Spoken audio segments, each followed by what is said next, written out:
Thank you for joining us. It's Beginner Beekeeping Q&A, no such thing as a silly question.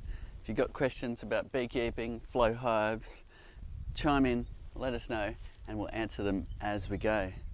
Now, one of the questions that comes in is, when should I harvest? Now, like many things in beekeeping, there's always long answers, but one time of year you should be harvesting is where it pretty much unanimously all around the world is the springtime, because the bees bring in an incredible amount of honey. So let's just have a look in these windows and you can see the beautiful fresh capping they've put right over the top of the cells. They've waxed up the flow frames, they've joined all the parts together, they've deposited their nectar, they've used their enzymes to turn it into honey, and eventually they cap it off with their wax. So that's obviously ready to harvest, and if you wait till it's capped, that means the moisture content is nice and low, which is great for keeping in a jar on the shelf for a long time. If you harvest too early, what you'll find is the moisture content will be too high, and depending on the colony forming units in the honey, it may ferment. Not the end of the world if you accidentally harvested too early. You can keep that honey in the fridge for quite some time, or you can cook with it. Now, having a look at these frames tells a story of what's going on. I can see here this frame's only just getting started, and in fact that's a frame we swapped out for some reason, so that's a fresh one that's only been in there a few days. But this time of year it's springtime and the bees are going ballistic, getting in there, waxing up all the frames and depositing their honey. So springtime is definitely a time you should harvest if you're seeing the frames full. The reason why is the bees can get honey bound, which means down here they're storing honey in any spare space, which means there's not enough room for the queen to lay her eggs, and that will become a swarm trigger.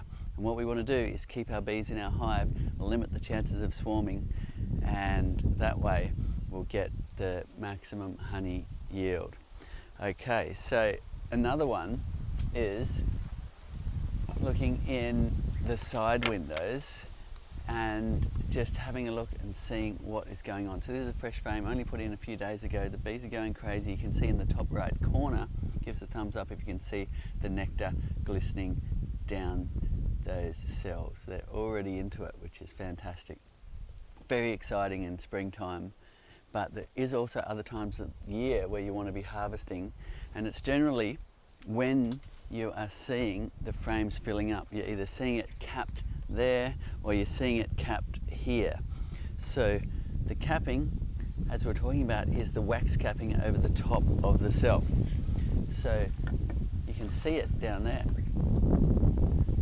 where they've filled the cells all the way up. They started like this and it gradually got more and more, and then when they're full and the honey is ripe or has a low moisture content, they put their wax capping on, and that is the time to harvest. And these windows give you a really good idea of what's going on in the hive, and if you watch it over time, then you'll get a good idea of when to harvest. Of course, it is their food, so we want to make sure we are not harvesting if you've got a long cold winter ahead. We don't have a long cold winter here, but in many places you need to leave stores for the bees to survive a long cold winter. So that's a time when you wouldn't be harvesting. Local knowledge is key for that. Now, I'll show you quickly how to harvest again. If you've never done this before, super easy. My dad and I spent a decade inventing it to be easy and gentle, so we can just tap some honey straight out of the hive. And it's now all around the world.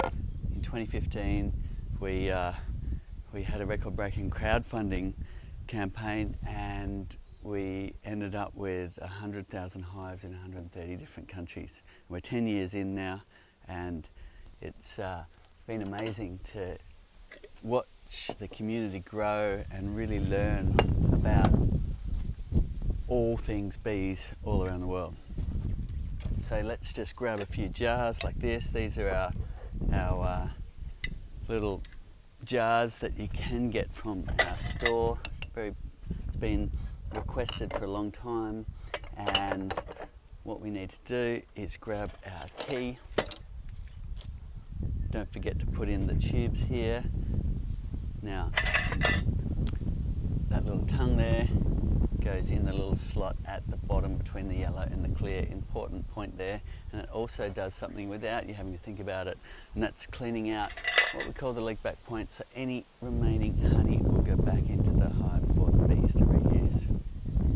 There we go. And we are ready to harvest. So the corresponding frame at the top, we're taking those caps out here and here, and what we're going to do is put the key in and give it a turn. Now, sometimes you can do it all in one go. This frame seems pretty easy, so we can do that.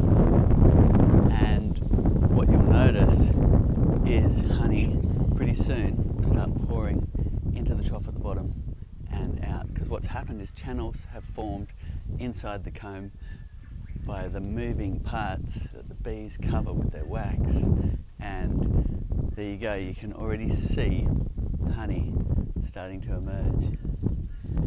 Now I'm going to move that key on to the next frame, because that looks like it's nice and open.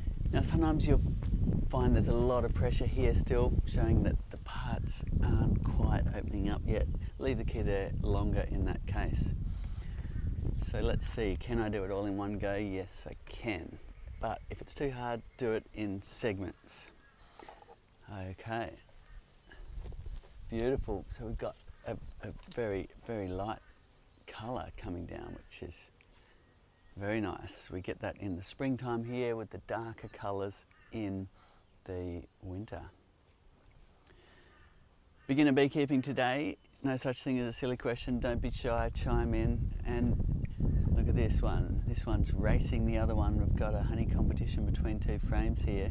We've got a darker one here that's really pouring out already, and a lighter one there. And that's one of the amazing things. We didn't actually set out to invent a system to isolate honey flavours, but it's become an amazing benefit of harvesting with our flow hive invention, is you'll get different honeys from different frames simply because the bees are visiting different flowers at the time when they were filling up that next frame. And then of course you harvest this and they'll fill this up with what's flowering right now, which will likely be a very light honey from all of the things flowering right now in the springtime. That's a beautiful example of the very different flavours and colours you get out of a single hive. And it's incredible to be able to experience that. So some people harvest all the frames to one bucket, but that is a big mistake, because you're mixing all of the flavours together when you could be isolating them and really enjoying the taste test between the two and bringing that story of harvesting to the table.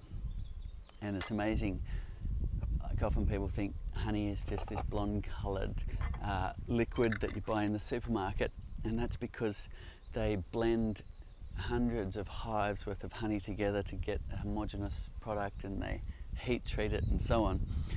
Whereas when you have your own honey, you'll get all of these different colours and flavours of the season depending on what the bees are foraging on.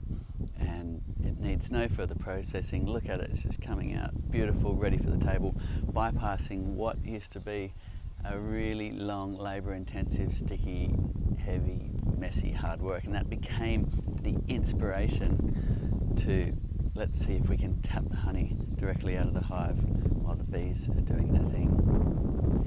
Beginner beekeeping today, no such thing as a silly question. Have we got some questions coming in, Beeja? Yes, we do. This is a pretty common question, but lots of people want to know, where are the bees when you're harvesting? Okay, they are in the hive, still going about their business. So here they are here, and they pretty much haven't changed. When you take the windows off, some of them do come to the window, so we're seeing more bees than before, but they look pretty chilled to me, and we better swap out that jar before it overflows. It's a fun thing to do. Of course, you can harvest to big jars rather than little ones, but it's fun just to bypass the bottling machine as well and jar them up right here. Okay, that question. Where are the bees? Okay, and we can see them at the front as well. They're just coming in and out, doing their thing as per normal. So the bees are in the hive, doing all of their chores, the queen's down the bottom laying, the worker bees, the nurse bees are looking after the young. It's a functioning beehive, and they're still here with not much to do actually, because that frame is completely full. So harvesting some honey is a great thing to do in the springtime. Make some space, limit your hive from getting honey bound. Yeah, you actually just answered the next question, which was, is it important to drain some of their honey? Yes, in the springtime, to limit the congestion in the hive with what's called honey bound, because what will happen is the bees need to store honey. They're keeping on foraging, that's what they're geared up to do. So they'll store it down in the bottom box if there's nowhere else to put it, and that's ideally where we want a lot of eggs being laid. So the honey will displace the eggs, if you like, and if there's nowhere for the queen to lay because it's all full of honey, the hive gets honey bound, and that will trigger the hive to swarm. So it's one of the things to do in springtime is, as you see the frames filling up, keep harvesting, storing honey in jars on the shelf, making room in the hive. And it's an exciting thing to be able to be doing, is really, oh, here we go, better be quick. Now we've given you both light and dark colours here because the light pattern looks nicer on the dark honey, so nice to have a few options there. And look at this light one, actually that looks quite good on the blonde honey as well. Any more questions coming in? Yes. How many bottles can one flow frame fill? Okay, these are slightly bigger than our normal little hex jars, so they're about 350 ml. We should get about 5 of them per frame.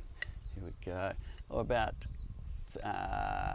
just over 2 litres, which is 3 kilograms of honey, which is amazing when you think about it, because here we have 7 frames. So we've got 21 kilograms of honey we could harvest from this box, which is extraordinary. There's no other species on the planet that can do that for us while pollinating potentially 50 million flowers or more a day and create an enormous amount of honey. It gets very exciting when you've got a healthy colony on a good flow. Look at that. The difference is just incredible. And it's such a joy to really see the differences in colours, and I'm just going to have to taste it because I want to know what this spring flavour is. Oh, that is gorgeous. I actually think that's a little mix of macadamia, and there's a little bit of the wild quince in there, which gives it this flavour burst. It's like a bit of a lolly shop flavour, if you like. And this one here, that's like almost burnt caramel. It's a toffee flavour that we're getting here from the flowers that the bees have foraged on in the wintertime. Yum. And Cedar, is there any time that we should not be harvesting? Yes, if you have a long cold winter ahead, even if your frames are full, you want to be leaving honey for the bees. Now that of course depends on your strategy. You might have multiple boxes if you're in a cold climate, and you might decide you do want to harvest all of the flow frames before winter and reduce the size of your hive to perhaps a couple of conventional boxes. So that's a common practice. Or you might decide just to take out the excluder and let the bees free roam up into the honey super and leave the flow hive super on for the winter for the bees to consume. Generally, you are leaving honey for the bees for a long cold winter, but the rest of the time you can harvest as soon as you see they have put their capping on. And sometimes it's not obvious. Some bees don't like to cap right on the window side, and you'll have to look in the side windows to gauge what's going on in the hive. Or sometimes it's helpful just to pop a frame and have a look and see if the windows are in fact telling the story you think they are. Okay. Beautiful, beautiful. So good to see these honey flavours coming in. Keep the questions coming in. Beginner beekeeping today. So fire away with any questions and we'll get to answering them. The idea is we provide a nice place to answer. There's a great community of people that are out there answering questions as well. Thanks so much to all of you who chime in and help answer all of the questions that come in as well. So Dean has messaged in, I thought I had an aggressive hive. Bees would chase me when too close. Then the hive swarmed and it seemed to be less aggressive. Is this a thing? Interesting. So it sounds like your hive has swarmed and you've got a new queen. And lucky for you, the new queen has mated with drones that must have more gentle genetics. So the hive's requeened itself, if you like, by way of a swarm, because the old queen gets kicked out by half the bees and they will fly away to temporarily land and then find a new home. Now, what happens is your hive will then raise a new queen, and in doing so, you'll have a different temperament. There we go. Because those worker bees, which are also the guard bees, only have a short life, with 4 to 6 weeks or so, and that means after a month all of your guard bees have changed over and you have a different temperament. And lucky for you, it sounds like they're nice and calm, because it can go the other way. Your hive swarms, your queen mates with some rascal drones from down the road that have some aggression, and then you end up with your hive changing into a more potentially territorial and aggressive traits. So a new queen will be completely different, well, not completely different, but half different genetics, because there's her own genetics as the queen and then the drones that she mates with, which can be from all different hives. And she might mate with 30 or more drones. And how long does it take for the bees to fill one of the flow frames? Okay, so what we're seeing right now is very exciting. In fact, we'll probably harvest these two today. Next week they'll probably be full again. Reason why is because the colony is nice and healthy and we have a spring flow on. The flowers are dripping to the ground with nectar. The bees are getting out there, bringing that nectar back and creating honey at an incredible speed. Springtime almost everywhere in the world is the exciting time when you really see the bees pick up pace, provided you've got lots of flowers and lots of bees. Other times of the year it can be slow. You might be waiting many months, or in some cases you might wait a whole season, and for whatever reason the things didn't align. You didn't have a strong colony, or the flowers didn't flower because it was drought, or because there was too much rain, or perhaps the rain washed out the nectar in the flowers.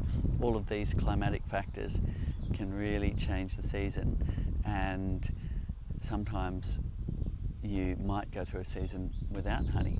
But on average we'll harvest all of these frames a couple of times a year, which will be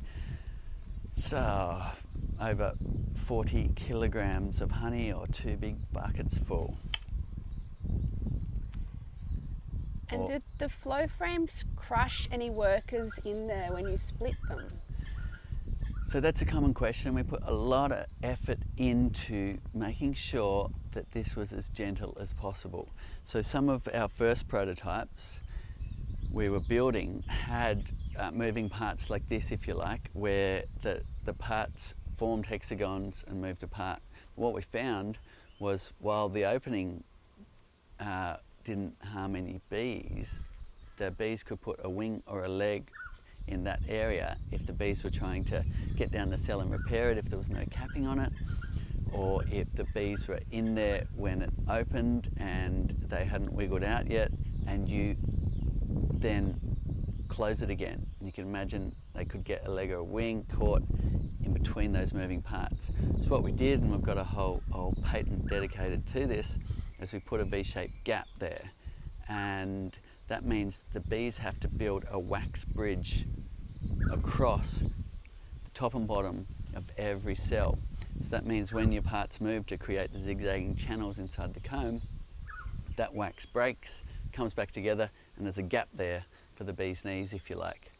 And that was an important piece of inventing, to be able to do at least disturbance harvesting, which was one of our aims. And I can confidently say I harm a lot less bees harvesting with our flow frames than I did conventionally harvesting with the conventional methods. And Cetus, since you operate with just one deep brood box, how do you deal with expansion? Do you just do splits and replace full frames with empty frames? Okay, there we go. So splits is my favourite method. I do like to run a simple single deep brood box, single honey super, and that keeps things very simple. It's easy to find the queen. You've just got one box to look for her in. If you do need to find her, you've got a lot less brood frames to manage. You've got a smaller setup to maintain. You don't need to be taking boxes on and off again like conventional beekeeping. You don't need a shed full of equipment and sticky boxes anymore.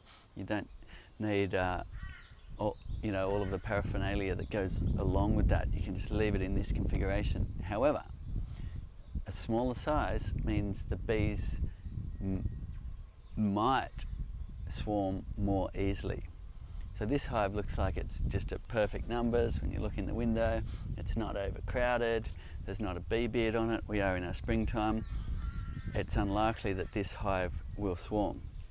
However, if you're looking in the window and you couldn't see the bees, you couldn't see the frames because of the bees were in the way, and there was a bee beard hanging down and it's springtime, and it's quite likely that hive will swarm. So what I do in order to mitigate that is, my first go-to is I take a split, and that really reduces the congestion down here and gives you another hive. And if you don't want another hive in your apiary, somebody else surely will. So you're helping somebody else get started in beekeeping as well. However, there are other methods you can do to reduce the congestion and give your queen some more area to lay, which is the primary swarm trigger. So one is, you can just simply take away some of the honeycomb from the edges of the hive and put those blank frames back towards the middle. Now if you're using naturally drawn comb, foundationless like we do with just the wooden surrounds, all you need is a knife and you can cut out that comb right in the field, put the blank ones right back in the centre. Everything's managed right here. There's no need to take those frames back to the work shed, reprocess them. However, if you like using foundation, wax or plastic, you'll need to pre-prepare frames and swap them out with some that don't have any brood in them. So you've just got honey or honey and pollen on the edges, and then what you'll do is put the fresh frames back in towards the centre. So it's good to do a couple of them in the springtime, and that helps cycle out frames and freshen up your brood nest. Splits does that as well, because half of the frames are going to another hive.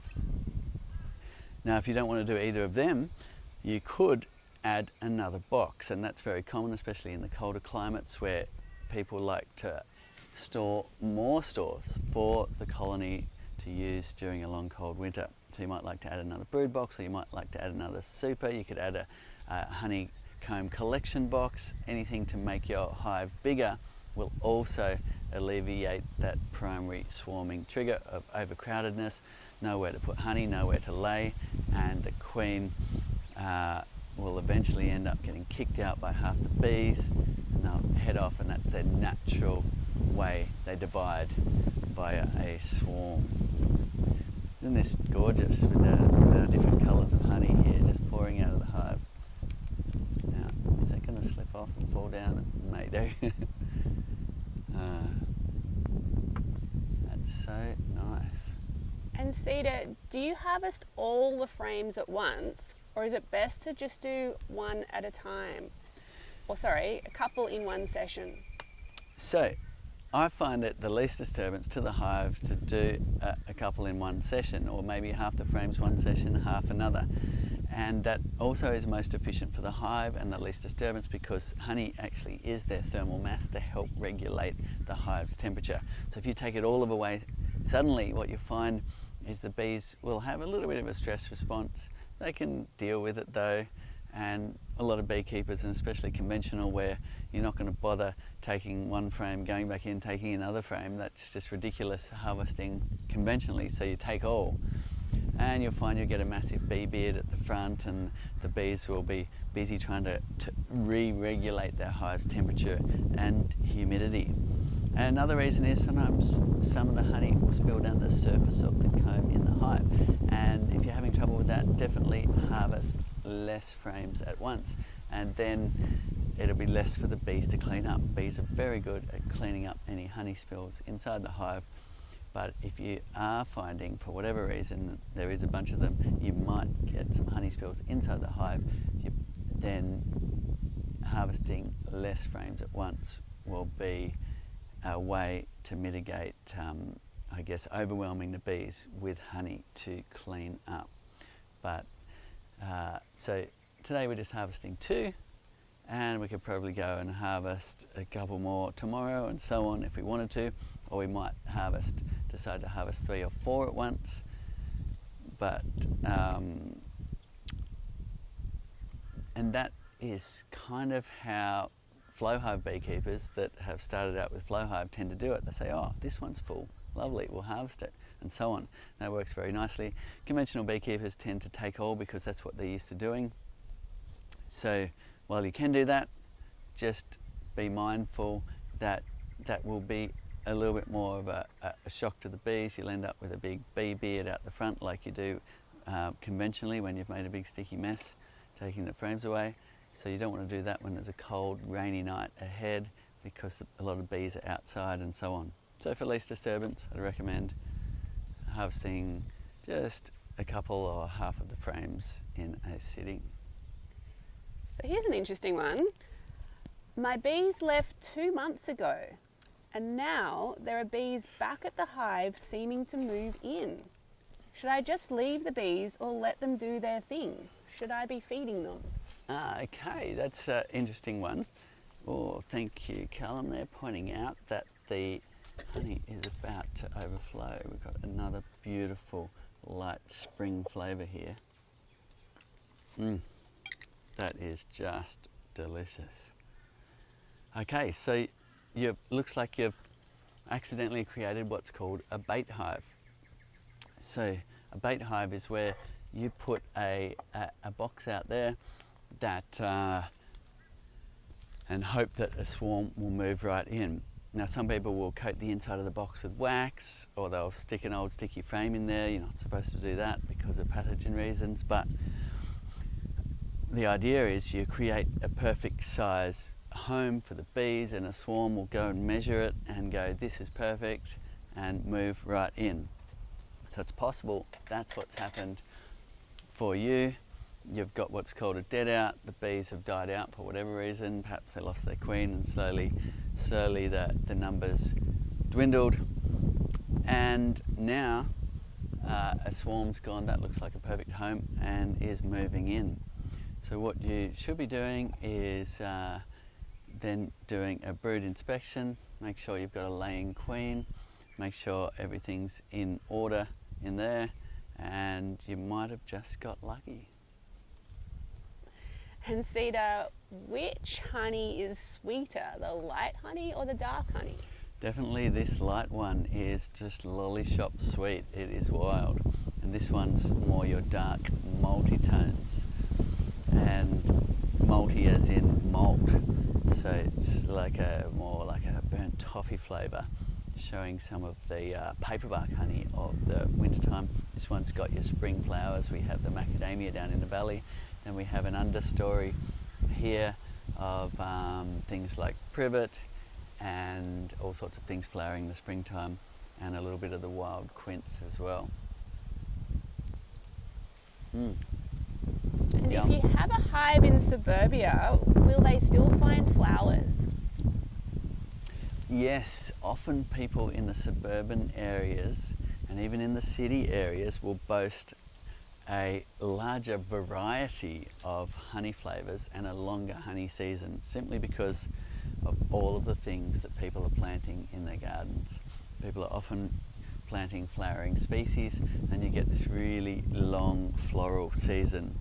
And whereas the bushland tends to flower more so in the spring and summer and have less in the autumn. Now that's to be a stereotype about it. Of course, every area is different, and it can be very different just an hour's drive away. And you'll find that an hour inland from here you'll get a lot of flowers in the summer, but not so much in the early spring. Here we get a lot in the early spring, not so much in the summer. Yum. So good. And I missed a few questions earlier. There's this one. For a new hive, do you just start with a flow brood box and a base and a lid, and then add the super later? Yes, that's the thing to do. We recommend waiting till the bees are using all of the frames in the bottom box here. So for us, we like to just leave a wooden surrounds, perfectly natural for the bees, down here in the brood box. And when they've drawn out their comb, using all of the frames, you've got a lot of bees in your box, then go ahead and put the super on, provided you've got a flowering season ahead of you. The caveat on that is you wouldn't be putting on the super if you're just coming into your winter. You would be actually feeding them, making sure they've got enough stores to last a long cold winter ahead. If you dial back to our last live stream, we showed you what a hive looks like when it is ready for a super, and that was a swarm that was just a week old. And we went ahead and put the super on that hive last week, so it'll be a good one to look at soon and see how they're going, waxing up all of the cells, coating all the flow frame parts in wax, and starting to store their honey. And Cedar, how close can I put my hive next to my neighbour's fence? Okay, so depending on what type of fence it is, generally if you've got a fence that the bees can't fly through or can't easily, then like a typical wooden paling fence, then what you'll find is your bees will fly out of your entrance, they will get to the fence and they'll double back. So you can point it directly at a fence, but that means the flight path will be out the front and up and potentially back over your head, which might not be as nice as experience when you're harvesting your honey, to have the bees flying past and potentially more interested in what's going on behind here and getting in your honey jar, etc. However, people often do that, so if you're short on room, you can just let the bees fly towards the fence and up and away. That'd be one way to do it, in which case you could put it as close as a metre from the fence with the entrance to the fence, but it might be better to orientate your hive so that your bees can get up and away. If you do have the room, orientate it so you've got a few clear metres out the front and the bees can fly up and away. Now, it's great you're thinking about the neighbours, because if you do have a fence, let's say that's more like a pool fence where the bees can fly through, then pointing it directly at that fence, the bees will fly through it, and potentially, if that's where people are walking in your neighbour's backyard, they're more likely to get bees in their hair and get a sting. If you've got a hive that has traits of more aggression, then that might not be a very neighbourly thing to do. So see if you can choose a location where the bees can fly up and away with several metres clear, and that way you're less likely to be bothering people. So John from Lismore finally saw a queen this morning in a new split. No eggs yet, no capped brood, plenty of workers, nectars and honey. Should they watch and wait? Well done, John. It's great you're getting into your beekeeping and can see the new queen. Well spotted. Now, if you have got a queen in your new split, then that's a great sign, and a little bit of patience and you might just see the eggs or larvae down the cells. So give it a couple of weeks before ascertaining. You can get into a situation where that queen doesn't lay, but the chances are she's still gearing up to lay, which means she may spend a week or two depending on the weather, but we've had nice weather, so she should mate quite quickly and then be laying soon. So within a couple of weeks it should be quite obvious whether you have a queen right hive or not. And queen right is the term we give to when you have a queen laying lots of eggs, and those eggs are worker bee eggs, and away you go, where the hive, a successful hive split, queen laying eggs, raising lots of brood, and you've got another hive in your apiary. So well done. And Cedar, I've seen wax moth larvae in the oil in the tray. What should I be doing? Please and thank you.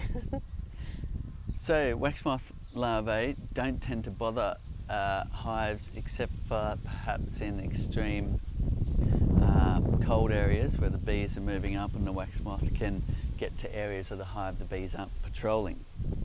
However, wax flakes, as the bees process the comb, or perhaps they're experimenting with getting their wax glands going, there's all these little flakes falling down into the tray. And if they're built up over months, that could be an area where wax moth could use that wax, which is what they need, and breed up in the tray. So all you need to do is clean it out and the problem will go away. So just tip that debris out, scrape it out and put it back in. And if you have hive beetles, what do you do? So hive beetles can be quite annoying, and what happens with hive beetles is generally a strong colony, they won't bother. But as soon as your colony gets weak, let's say your hive's recently swarmed or you've recently taken a split and there's not enough bees to really patrol all of the comb surfaces and keep those hive beetles under check. And what can happen is the hive beetles can start laying thousands of eggs right in your brood comb. Now, they can't damage your flow frame structure, but they could lay in some areas, and that's pretty late stage if they're bothering the flow frames. But down here in the brood nest, they tend to really lay, and one of the signs you'll get is a lot of hive beetle larvae, little tiny maggots falling into the tray below. So to get ahead of the curve, if you see your hive is weak on numbers, when you open the windows you can't see many bees, then put some oil in your pest management tray down here, and what that'll do is catch some of those beetles. When the bees chase them around the hive, they'll dive through that screen bottom board and drown in the oil. Another thing people sometimes do is soapy water. Now if you are going to try soapy water, make sure it's really soapy. You'd get some detergent and you'd really squirt a bit in every segment, put some water in there, and that will also catch hive beetles because it blocks up their exoskeleton breathing. Now with both of these methods you want to make sure you are pushing in this vented cover all the way in so that bees cannot get into that area because being exoskeleton, the bees will also drown in the oil or in the soapy water. Now, soapy water is a bit more experimental. It could potentially raise the humidity in your hive. So if you're in a really humid area, I would recommend the oil. So we have a question from the Northern Hemisphere. I didn't put my super on and it's early autumn here. Should I leave the super off until spring? Yes, potentially. So sometimes you'll get an autumn flow and it's still worth putting the super on. Local knowledge is key for that. Let us know whereabouts in the world you are. There's probably people right here tuning in that can help answer the question for you. But generally, what you'll be doing is making sure your hive has enough stores to survive a long winter ahead, depending on where you are. And that will local knowledge will be key to finding out how much honey your bees need to survive through the winter. And if they don't have enough, you may need to feed them prior to a long cold winter to build up those stores and to make sure they can survive through to the next spring.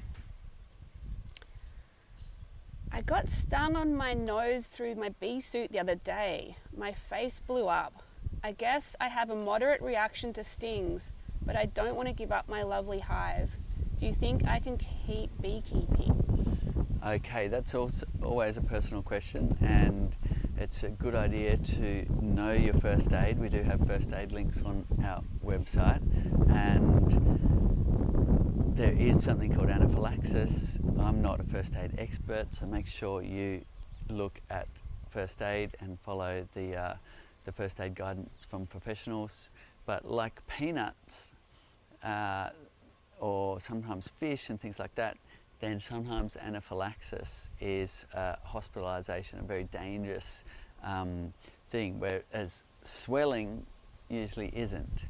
Now, I'm not sure which you had, but it sounds like if you had swelling but not the other signs of anaphylaxis, then that is reasonably normal. So, for instance, if I get stung sometimes on the lip, I might swell up a lot, but if I get stung on the hand, I really do. The face tends to swell a bit more. So it can make you look pretty funny though, and certainly, you know, I've got a photo of my dad who's been stung on the face, and I sent it to my siblings and they didn't know who he was, for instance. But normally there's no issue, so it can just depend on a particular bee getting in a particular spot on your face can really sometimes swell. Now, I can't answer the question for you, but I can give you tips, and one is to keep the veil off your face. So wear your gloves, make sure you've got a good bee suit, try and limit where bees could get in. Sometimes around the ankles is a spot you need to pay attention to. Make sure you're doing up the zips and crossing over the zips and protecting yourself as best you can. And perhaps there was something that was keeping your veil back, whether it be a hat inside or a hairdo or whatever it is, but you want that veil away from your face a little bit so you can't get that sting on the nose through the mesh at the front of your veil. Okay, and when you do a split, how far does it have to be from the original hive? I'm worried the bees may go back to the original hive. Okay, so when you take a split, you've got to think about the bees and the way they geolocate. So it sounds like you're really thinking about that. And there's various different methods of doing your splits that will give you different results. So one reliable go-to method is you take your split, but you move let's say we're taking a split from this hive, I would actually move this hive over and give the weaker, smaller colony that potentially didn't have the queen the lion's share of the returning flight path. So I would bump this hive over to there, and I would put the new split here. And that way you'd have a lot of bees returning to your new split. Having said that, people also take a split and just take it directly to a new spot in their yard, and that can work too. However, you will get a lot less bees in that new split if you take it away from the flight path. So to mitigate that, what you'll need to do is shake a lot of nurse bees who potentially haven't orientated to this location off the brood frames. So if you decide you want to move a split directly away to another part, then shake a lot of bees off the brood frames into that new split and take it to the new location, and make sure you've got plenty of capped brood in there too, because all of those bees emerging from all of those cells will boost the numbers, and that can work quite well as well. And do you recommend keeping the super on during winter? And if you do, do you remove the queen excluder? Okay, you've just given a great tip there. Now, in the colder climates, let's start by saying here in this location, the bees don't really get a winter as far as they're concerned. These are a European honeybee, never gets really cold here. The bees can forage all year round. We can keep it in this configuration. There are other parts of the world like California where that is similar, where you've got a more temperate climate and you don't have cold winters, you don't have any snow and so on. So in those locations you could just leave your super on year round, and in the colder places where you do have a long cold winter where the bees cannot forage on flowers, then you are faced with the choice of how to manage your hive. So it can be done in different ways. Some people will leave the flow hive super on with remaining honey in it for the bees to use to survive through the winter. Now if you are going to do that, as you say, remove the queen excluder, which is the grid between these two boxes that the queen can't get through. Otherwise, the queen might be left behind as your bees cluster together and move up through the hive, consuming the honey up here to survive on. And another thing which is common preparing for winter is actually to reduce the size of the hive. So in the colder climates, typically people might add another super, or they might add another brood box, and then they might reduce it down to perhaps just 2 boxes for a long cold winter. Or in some cases, people like to just have a deep brood box and then an ideal, which is like a shallower box full of just wood and wax and honey frames. So making sure you have enough honey is a great consideration in those colder areas. Let us know whereabouts in the world you are from, and if you are from a similar area, chime in and let us know how much honey you need for your bees to survive the winter. And Cedar, I just finished assembling my new Flow Hive 2 Plus, but I noticed that the rear vented cover doesn't sit flush with the multifunctional tray. Sorry, when the multifunctional tray is in there. Okay, so it sounds like you've got an anomaly down here, and there's always a bit of discrepancy with a wooden product. The important thing is that it is just pushed hard up against it, because this area here is, if the vents are up, the air can flow through them and up into the area above the tray and up through the screen bottom board. If you turn it up the other way, this area touches this area and becomes the important bit to stop the bees getting up into this area. So if this is sitting slightly inset or slightly outset, that won't change the function, but the important bit is it's pressed hard up against your pest management tray. And what type of oil do you use in the tray? So we just use a cheap cooking oil. Now I ran my ute off old vegetable oil from behind the chip shop, so I used to use a lot of that in the trays, but you can just go down to the local store and buy a cheap vegetable oil and you can pour that right into your tray. You don't need to fill it up, you just need to cover the lower surfaces. Okay, we're in Melbourne and have 2 brood boxes. We were told it will keep them happier in winter here. The super went on a few weeks ago and we can only see a few bees in the windows. Is this typical? Yes, it is. It will take some time for the bees to build up to fill a hive with more deep boxes. So let's have a look over here, and this is the configuration it sounds like you have. You've got a deep brood box here, you've got another brood box on top, and you've got a super on top of that. And that can work very nicely if you've got a queen that's laying a lot of eggs and you can get a population big enough to fill all the boxes.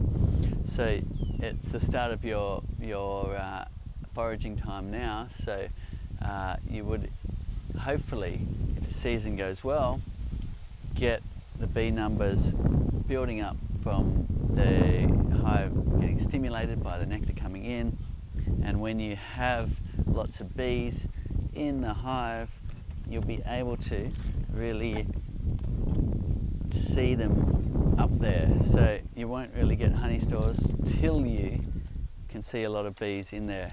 And this hive's worked out quite nicely with a larger setup, and the bees have done a great job of filling up these frames.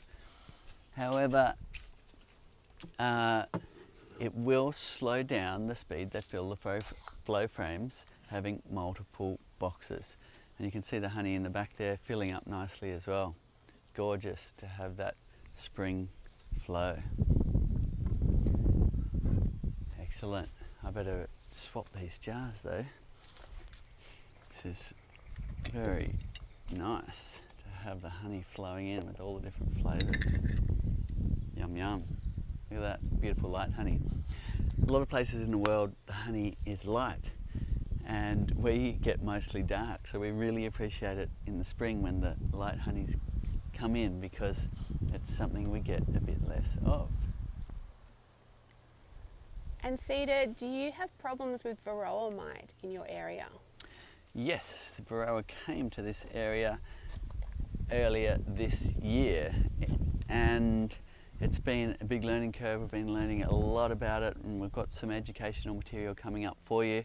We also have decision trees on our website. You can get on there and have a look about what kind of treatments you might need to do for Varroa. It came in to central New South Wales on the coastal region in Newcastle, and it's been spreading out ever since. There was a big effort to try and eradicate it, but that failed, and now it is slowly spreading and spreading out as bees get moved from one area to the other, or as the slow spread from colony to colony. So it's something that hopefully it never makes it to some parts of the country, but it's something that most of us here in Australia need to skill up on, like the rest of the world have been managing Varroa for a long time. So we've got some information there for you to start managing them. The main thing is you are doing something to make sure the Varroa mites don't build up too much, weaken your colony to the point where it will either die out or get taken over by hive beetles. So really important to be getting in there and managing the Varroa. We've got ways you can do the alcohol wash, or you can do the CO2 if you don't want to kill a cup full of bees. And the important thing is you're having a look, checking whether you do have Varroa, what the numbers are like, and then choosing a method to reduce those numbers. So there's an easy one. You can use Formic Pro if the numbers are really high. It does come with some risks. We've got another video dedicated all about that, but the Formic Pro can go above the brood frames, and it's an organic acid you can use if you're organically certified. Or some beekeepers put it right in the tray down here, which is super easy to do. You simply put the pad or pads, depending on the level of dose you would give, and you either do one pad for 10 days and then swap out to the other one, or you do 2 pads for a couple of weeks and the mites just come raining down. But it does come with a risk. Sometimes you'll lose your queen. So we've got another video dedicated just to that topic where we go into it more, but that's one of the ones available to really bring down the numbers, and a lot of people have been saving hives with high Varroa counts by using the Formic Pro or formic acid pads. And there's another organic acid that we've been waiting for approval, shouldn't be too long now, to have the oxalic acid strips, which are very popular around the world just for holding the mite load nice and low for months on end. So I think, you know, there was a lot of fear in Australia for a long time. It's actually reasonably easy to manage, but the important thing is you are doing something.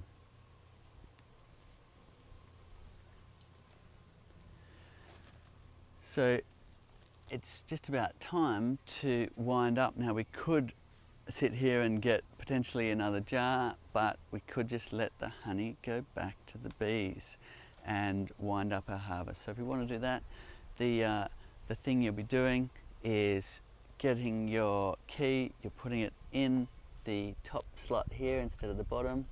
So we went back to a 90 and out, and then we're going back in all the way to the back.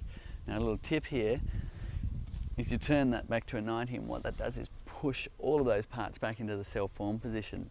But leave it there for a minute or two if you can, to make sure they all form proper hexagon shapes. Otherwise, you might end up with them out of line. The bees put a lot of wax in here, which can be a cause for honey spilling later on. Actually, we did have a question earlier. Do the worker bees get squished when you harvest the frames? So we'll cover that one again. My father and I spent a decade inventing, and what we found in our earlier prototypes is we had the parts meeting each other. So if you imagine that's a hexagon cell shape, this bit here met this bit here, and when it moved, that was fine. But if a bee went down the cell, or if a bee was down that cell because it was empty, and then when you put it back, you could catch a leg or a wing in that area. And to mitigate that, what we did is create a V-shaped gap between all the moving parts, which meant when you move up and come back, the wax that they form the cell with is then broken, and they can't catch their legs or wings, or at worst they might be a little bit caught up in some wax, and the other bees can help them out. So that was an important piece of innovation to make this method of harvesting as gentle as possible, and I can confidently say I harm a lot less bees harvesting with our flow frame invention than I did harvesting in conventional ways. So thanks so much for all of your great questions. If you got answers to other people's questions, it's amazing to see you chiming in and helping everybody, and seeing that global community with all the knowledge that's built up around the world, helping each other. If you do want an online course dedicated to taking people from square one right to even a deep scientific knowledge in beekeeping, have a look at thebeekeeper.org. It's a course we put together with experts from all over the world who have contributed amazing high quality video training. And it gets rave reviews, it's free to try, and also an amazing fundraiser for a lot of bee projects that we support around the world. Thanks so much for watching, and next let's not forget to close the other frame like this. So, got that one. Had to happen eventually. And what we can do now is swap back to the little cap here, and we've designed it so there's little ridges there so the bees' tongues can lick up into that area and clear the last remaining honey, which will go back for the bees, and they will fill some other cells in the hive with the honey or consume it for their own energy needs. And hot swap, there we go. And that's about as messy as it is, and we've bypassed all of that mess in conventional harvesting and all of that work, and we've just enjoyed watching the honey come right out. Don't forget to put the cap back in the top, and that frame is ready for the bees to fix up all the cells, to start depositing nectar, reduce the water content, and the whole process will go again, filling up that frame with honey. And what we'll find is this time of year it'll probably be full again next week. It's very exciting in springtime when the bees are really collecting a lot of nectar and filling up all of the hives. Thanks so much for watching. Tune in again, same time next week. See you then.